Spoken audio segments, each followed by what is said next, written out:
Excited হৈ আছোঁ। বিগত বছৰত আমাৰ গাঁৱৰ ৰাইজে কৰে, এইবাৰ অকণমান ডিফাৰেণ্ট হ'ব, সকলোৱে চাবলৈ আগ্ৰহী হৈ আছে। আপোনাৰ বিহগুৰি কটকী চুবুৰীৰ পৰা তেওঁলোকক আমি আমন্ত্ৰণ কৰি আনিছোঁ। গৌতম মুনিৰ অভিশাপ হয়। মই বিয়া হৈ অহাৰ পৰা মই ইয়াতে কিন্তু ভাওনা প্ৰত্যেক বছৰে পায়ে আহিছোঁ। মই 10 চনত বিয়া হৈছোঁ, প্ৰায় চলিয়ে আছে। হয় হয় হয় হয়, তেওঁ আমাৰ মাজৰ পৰা কায়িকভাৱে নাই, কিন্তু আমাৰ সকলোৰে হিয়াৰ মধু। আমি অন্তৰত বহুত দুখ লৈ আঘাত লৈ তথাপিও তেখেতক শ্ৰদ্ধাঞ্জলি জনাইছোঁ। আমাৰ ইং 1650 চনতে স্থাপিত কৰিছিল।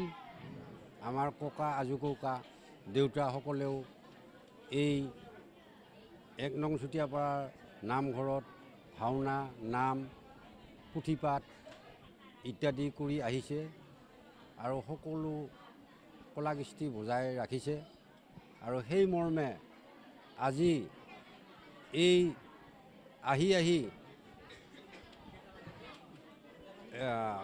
অসমীয়াৰ আজি 10 তাৰিখ আঘোণ, সেই মৰ্মে আজিও আমি এই ভাওনাখন অনুষ্ঠিত কৰিছোঁ।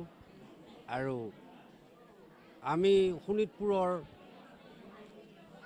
বিহুগুৰি পিঠাখোৱা কটকী চুকৰ পৰা ভাওনা পাৰ্টি নিমন্ত্ৰণ কৰি আনিছোঁ। তেওঁলোকে আজি নাটখন কৰিব গৌতম মুনিৰ অভিশাপ আৰু ধুমকাল বধ।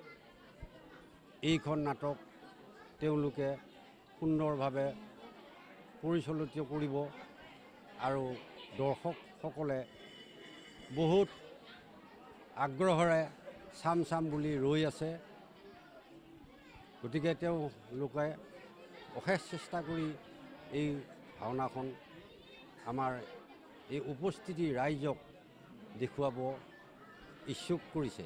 জুবিন গাৰ্গৰ প্ৰতিচ্ছবিত আপোনালোকে কিন্তু ইয়াত সন্নিৱিষ্ট কৰিছে। জুবিন গাৰ্গৰ ছবিও লগোৱা হৈছে, যিহেতুকে শিল্পীগৰাকী নাই।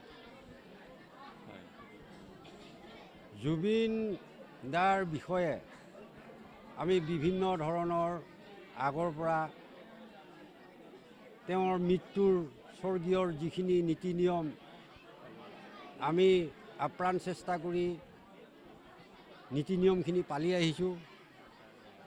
আজিও সেই মৰ্মেই এই ভাওনাখন আৰম্ভণিৰ আগতে